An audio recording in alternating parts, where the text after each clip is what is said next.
তাহলে নবীজির সুন্নাহগুলাকে আপনাকে আমাকে কি করতে হবে? অবশ্যই আঁকড়ে ধরতে হবে। কারণ নবীজি তো বানিয়ে বানিয়ে কোনো কথা বলতেন না, যা কিছু বলতেন সব কিছু আল্লাহ প্রদত্ত ওয়াহী ব্যতীত কোনো কিছু ছিল না। আল্লাহর পক্ষ থেকে ওয়াহী ব্যতীত কোনো কিছু ছিল না। তার প্রমাণ কি? সূরাতুন নাজমের মধ্যে আল্লাহ রাব্বুল আলামিন বলেন, ওয়া মা ইয়ানতিকু আনিল হাওয়া ইন হুয়া ইল্লা ওয়াহয়ুন ইউহা। আমার রাসূল, আমার বন্ধু বানিয়ে বানিয়ে কোনো কথা বলেন না, বানোয়াট কোনো কথা বলেন না। যত কিছু বলেন সমস্ত কিছু আমি আল্লাহর ওয়াহী ব্যতীত কোনো কিছু না। সুবহানাল্লাহ। তাহলে এই নবীজির কথাকে আপনি আমি মানা দরকার আছে কিনা? যে কোনো কথাকে বানিয়ে বলেন না, নিজের উক্তি মতো কোনো কথা বলেন না। এমন নবীর কথা আপনার আমার জন্য অবশ্যই অবশ্যই পালনীয়, মানা দরকার, ঠিক কিনা? অবশ্যই মানাটা দরকার। আর যারা আমরা নবীজির আদর্শকে আমি বলেছি লালন করতে চাই, আদর্শকে আপনি আমি সাপোর্ট করতে চাই, তাদের জন্য আল্লাহ রাব্বুল আলামিন বলে দিচ্ছেন এই নবীজির আদর্শই হলো সর্বোত্তম আদর্শ। আমি কুরআনুল কারীমের সূরাতুল আহজাবের 21 নম্বর আয়াত আপনাদের সামনে তুলে ধরেছি। এই আয়াতে কারিমার মধ্যে আল্লাহ রাব্বুল আলামিন তার হাবিবের আদর্শ যে সর্বোত্তম আদর্শ আমাদের জন্য, এটা আল্লাহ কুরআনুল কারীমের সূরাতুল আহজাবের মধ্যে আল্লাহ জানিয়ে দিয়েছেন, লাকাদ কানা লাকুম ফি রাসূলিল্লাহি উসওয়াতুন হাসানা। আল্লাহ রাব্বুল আলামিন বলেন, তোমাদের জন্য আমার হাবিবের, আমার বন্ধুর, আমার রাসূলের আদর্শই তোমাদের জন্য সর্বোত্তম আদর্শ। সুবহানাল্লাহ। তাহলে এই রাসূলের আদর্শ আপনি আমি তো অবশ্যই মানা দরকার। মানা দরকার আছে কিনা? আপনার আমার মধ্যে রাসূলের এই আদর্শটা থাকা দরকার। বাবারা আমার মুসলমান ইমানদার, এর জন্য নবীজির আদর্শের মধ্যে নাম্বার 1 হলো জ্ঞান নামাজ।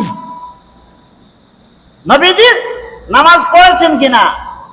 নবীজির হায়াতে জিন্দেগিতে এটা নবীজির সিরাত। এতদিন মিলাদুন নবীর আলোচনা হয়েছে। নবীজির জন্মের পরে নবীজির জীবনী যত কিছু চরিতার্থ বর্ণনা করা, এটাই হলো যে সিরাত, অর্থাৎ সিরাতুন নবী সাল্লাল্লাহু আলাইহি ওয়াসাল্লাম।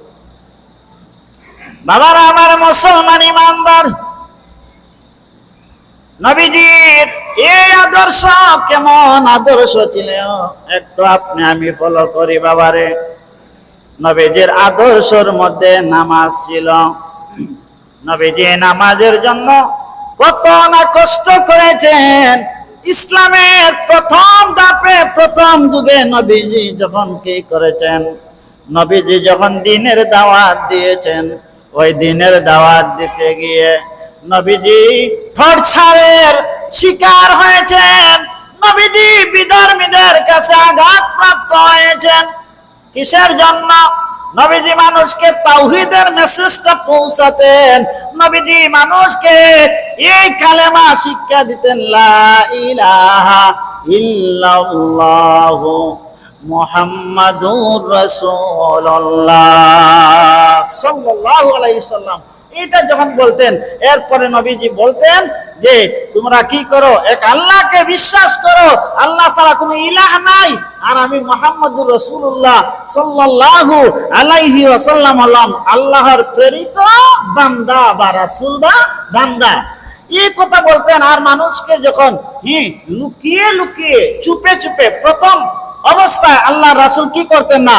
প্রকাশ্যভাবে নামাজের জন্য কাউকে অ্যাডভাইস করতেন না, প্রকাশ্যভাবে মানুষকে দ্বীনের পথে আহ্বান করতেন না, নামাজের জন্য ডাকতেন না। এই লুকিয়ে লুকিয়ে নিজে নিজে নামাজ পড়তেন। এরপর তার যখন যাদের সাথে মোটামুটি একটু রিলেশন হয়ে গেছে, এদেরকে কি করতেন? আল্লাহর হাবিব এইসব জানাতেন যে নামাজ পড়তে হবে। এইসব যখন নামাজের কথা বলতেন, নবীজি যখন নামাজের মধ্যে কি করতেন? যাইতেন, রুকুর মধ্যে গেলে নবীজির ঘাড়ের মধ্যে উটের যত পোছা নারী বুড়ি ছিল ওইগুলা তারা নবীজির ঘাড় মুবারকের মধ্যে রেখে দিত। তার একটাই মাত্র টার্গেট, উটের এই পোছা নারী বুড়ির গন্ধ যখন নবীজির নাকের মধ্যে শুকবেন তখন নবীজি হয়তো এই থেকে বিরত থাকবেন। নবীজি কি বিরত থাকবেন? না, নবীজি তো এসেছেন হেদায়েতের আলো দিয়ে। আল্লাহ রাব্বুল আলামিন আল্লাহর হাবিবকে পাঠিয়েছেন মানুষকে নামাজ শিক্ষা দেওয়ার জন্য। হ্যাঁ, আল্লাহর হাবিব কি এত নির্যাতন করা হয়েছে। আল্লাহর হাবিব যখন সেজদায় যাইতেন কপাল মুবারক রাখতেন, আবু জাহেল কি করত?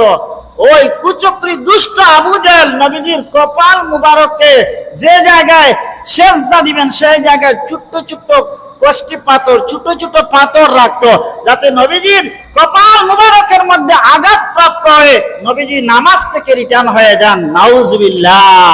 তারপরেও এত কষ্ট ত্যাগ স্বীকার করে নবীজি কি করেছেন? নামাজকে প্রতিষ্ঠা করেছেন। আমাদের নবীজির এটা হলো আদর্শের অন্যতম একটা কি সাবজেক্ট নামাজ পড়া। এজন্য আপনি আমি প্রত্যেকে কি করতে হবে? নবীজির আদর্শকে লালন করতে হলে 5 ওয়াক্তের নামাজ টাইম টু টাইম আপনি আমি মুসলমান হিসেবে নামাজটাকে কি করতে হবে? আদায় করতে হবে, নামাজকে কায়েম করতে হবে। শুধু নিজেই পড়লে হবে না, সুতরাং নিজের পরিবার পরিজন প্রত্যেককেই নামাজের অ্যাডভাইস করতে হবে, নামাজ পড়তে বাধ্য করতে হবে, তবেই নামাজ কি হবে? প্রতিষ্ঠিত হবে। মুসলমান ইমানদার, এর জন্য আল্লাহ নবীর রাহমাতুল লিল আলামিন নবীর সুন্নতকে মানতে হবে। সুন্নত মানলে আপনার আমার লাভ কি? সময় খুবই সংক্ষিপ্ত।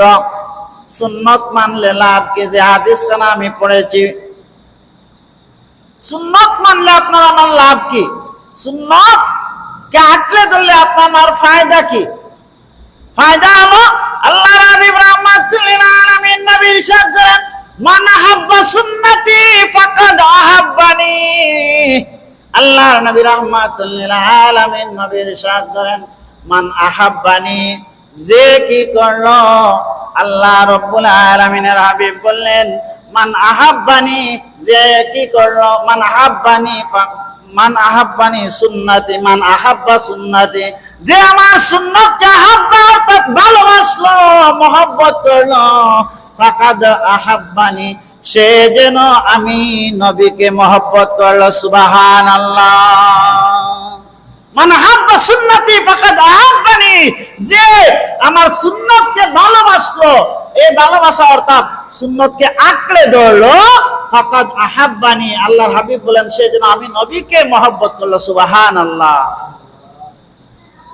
এরপরে আল্লাহর হাবিব বলেন, ওমান আহাব্বানি কানা মাই ফিল জান্নাহ, আর যে আমি নবীকে ভালোবাসলো, কানা মাই ফিল জান্নাহ, ওই ব্যক্তি জান্নাতে আমার সাথে বসবাস করবে। সুবহানাল্লাহ। নবীজির আমরা পাইলাম সারমর্ম, নবীজির হাদিসকে, নবীজির সুন্নতকে ভালোবাসলে নবীকে ভালোবাসা হয়ে যায়। আর নবীকে ভালোবাসলে আপনার আমার লাভ হলো, আপনার আমার ফ্যাসিলিটি হলো মুসলমান। কানা মাই ফিল জান্নাহ, এই ভালোবাসার কারণে নবীজির সাথে আপনি আমি জান্নাতে বসবাস করব। সুবহানাল্লাহ। তাহলে নবীজি আমাদের দৈনন্দিন জীবনে যেইগুলা করতে বলেছেন নবীজি নিজে করেছেন। এই দৈনন্দিন যেই চাল চলন, যে কাজ কর্ম, এইগুলা আপনার আমার মধ্যে থাকা দরকার আছে কিনা? অবশ্যই রয়েছে। তাহলে দৈনন্দিন জীবনে আপনি ঘুমালেন, মনে করেন ঘুম, আপনি এখন ঘুমের মধ্যে যাবেন, তাহলে ঘুমানোর সময় কি করা দরকার? আপনি আমি ঘুমের সময়ে নবীজির সুন্নতের উপরে ঘুমাইতে হবে, নবীজির সুন্নাহর উপরে ঘুমাতে হবে। কিভাবে সুন্নাহর উপরে ঘুমাবো? যে নবীজির সুন্নাহর উপরে ঘুমানো হলো যে ওযু করে এরপরে ডান কাতে ঘুমানোটা নবীজির কি সুন্নাহ। ডান কাতে ঘুমানো কি নবীজির সুন্নাত। আর এই ঘুমানোর সময় কি বলতে হয়? ঘুমানোর তো একটা দোয়া আছে কি না? আল্লাহর হাবিব প্রত্যেকটা বিষয়ে কি করেছেন? দোয়া পড়েছেন। প্রত্যেকটা বিষয়ে আল্লাহর হাবিব দোয়া পড়েছেন। ঘুমানোর সময়ে দোয়া পড়ে আল্লাহর হাবিব ঘুমাতেন।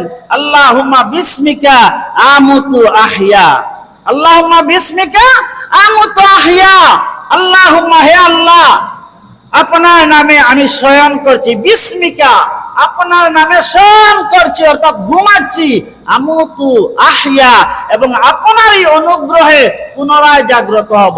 সহিহ বুখারী শরীফের 6324 নম্বর হাদিসের মধ্যে এটা এসেছে যে আল্লাহুম্মা বিসমিকা আমুতু আহইয়া, হে আল্লাহ, আমি আপনার নামে ঘুমাইতেছি এবং আপনার নামে আমি আবার জাগ্রত হব। সুবহানাল্লাহ। এই নিয়মে ঘুমানোর কথা আল্লাহর হাবিব আমাদের জানিয়ে গিয়েছেন, নিজেই আমল করেছেন, উম্মতেরা যাতে আমল করি এটা আমাদেরকে কি আল্লাহর হাবিব শিক্ষা দিয়ে গেছেন। এরপরে ঘুম থেকে উঠার পরে দোয়া রয়েছে, আছে কিনা? এইসব আসলে মক্তবের মধ্যে এগুলাকে মাসনুন দোয়া বলা হয়। মাসনুন দোয়া বলা হয়। এইগুলা আমল ছোট্ট ছোট্ট একটা আমল। এই আমলগুলা করলে রাসূলের সুন্নাহগুলো আমাদের আদায় হয়ে যায়। কি হয়ে যায়? আদায় হয়ে যায়। ঘুম থেকে জাগার সময় আমি দোয়া পড়ি, আলহামদুলিল্লাহিল্লাযী আহইয়ানা বা'দা মা আমাতানা ওয়া ইলাইহিন নুশুর। আল্লাহর হাবিব বলেন যে ঘুম থেকে উঠার সময় এই দোয়া পড়া আল্লাহর হাবিবও পড়েছেন। ঘুম থেকে উঠার পরে আমি উম্মত আশিকে রাসূল দাবি করি, আপনার আমার মধ্যে এইসব এই মাসনুন দোয়াগুলা এই স্মরণ থাকা তো দরকার, আমল করা দরকার, আছে কিনা? এগুলো আমরা নবীজির দৈনন্দিন যে কার্যাবলী, এইগুলা হচ্ছে নবীজির, যে আল্লাহ রাব্বুল আলামিনের কাছে এই দোয়া করা ঘুম থেকে উঠে। এরপরে অনেকগুলা দোয়া আছে। আমি টয়লেটের মধ্যে যখন যাই, অর্থাৎ এ টু জেড আপনার লাইফের এ টু জেড একদম, যে একবারে নিচু শ্রেণী থেকে শুরু করে হাই কোয়ালিটি পর্যন্ত প্রত্যেকটা স্তরেই নবীজির আদর্শ থাকা দরকার, আছে কিনা? প্রত্যেকটা সেক্টর বাই সেক্টরে নবীজির আদর্শ থাকা দরকার। আমি যদি কি করি, বাথরুমের মধ্যে যাই, এইখানে গেলে দোয়া আছে। আপনি যদি নবীজির সুন্নত তরিকা মতো বাথরুমের মধ্যে যান, এই বাথরুম করাটাও তোমার জন্য কি একটা উপকার, তোমার জন্য লাভজনক। বাথরুমের বাইরে থাকাকালীন অবস্থায় দোয়া করবেন, আল্লাহুম্মা ইন্নী আউযু বিকা মিনাল খুবসি ওয়াল খাবাইস, অর্থাৎ হে আল্লাহ, নিশ্চয় আমি আপনার কাছে পুরুষ ও নারী শয়তানের অনিষ্টতা থেকে আশ্রয় প্রার্থনা করছি। বাথরুমে গেলেও দেখা যায় সওয়াব। নবীজির যদি তরিকা মাফিক, নবীজির আদর্শ রাখিয়া যদি বাথরুমের মধ্যে যাই, টয়লেটে যাই, এতেও আপনার আমার কি রয়েছে? ফায়দা রয়েছে। এজন্য মুসলমান ইমানদার আমি প্রত্যেকেই নবীজির আদর্শটাকে লালন করতে হবে। পরবর্তী শুক্রবারে ইনশাআল্লাহ এই সম্পর্কে আলোচনা হবে। আল্লাহ যেন তৌফিক দান করেন। আর নবীজির আদর্শ, আমরা দেখেন নবীজির কেমন আদর্শ ছিল।